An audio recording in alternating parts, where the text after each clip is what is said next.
Distinguished ladies and gentlemen, and especially dear girls. Please let me first thank the organizers of this remarkable event, especially the esteemed Mrs. Justina Mutale, for the invitation and the opportunity to be with you today. I consider the latter a great honor as well, as I consider myself a great advocate of women's rights in modern society.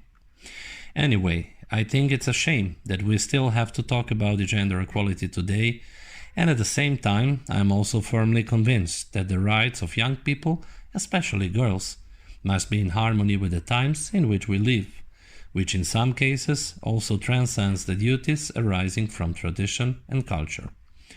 However, I would like to make a dot here, and I will continue my speech in a direction that is closer to me, the position of girls and young women in a business environment. I'm pleased that today we can really no longer talk about young women lagging behind men in any way in a business environment. There are more and more girls and young women embarking on a business path.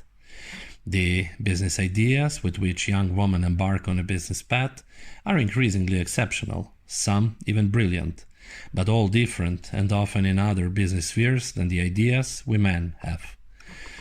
Personally, I come across a lot of ideas from young people whose desire is to enter the world of business.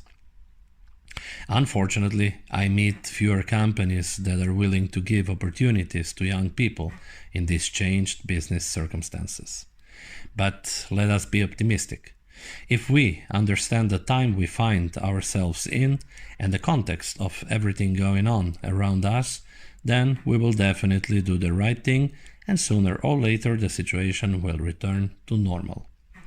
Of course, all this must not distract us from focusing on the future, from solidarity, and from working for the good of those who will be most affected by this time.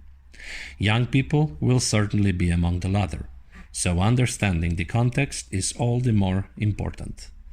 In both organizations I lead, in the Kazakh-Slovenian Business Club, as well as in the Global Chamber of Business Leaders, we pay special attention to young people who are embarking on a business path. As chairman of the Global Chamber of Business Leaders, I will very soon appoint my Young Business Leaders Advisor to really help young people to integrate as fully as possible into the business world.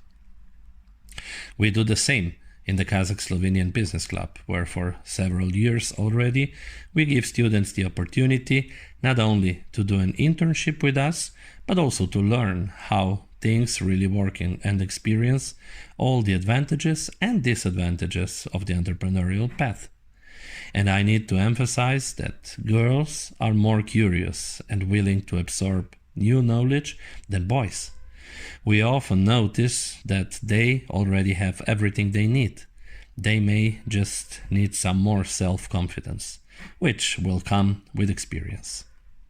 And dear ladies and gentlemen, at last, but not least, please allow me to thank once again to our hostess, the esteemed Mrs. Justina Mutale, for her noble mission.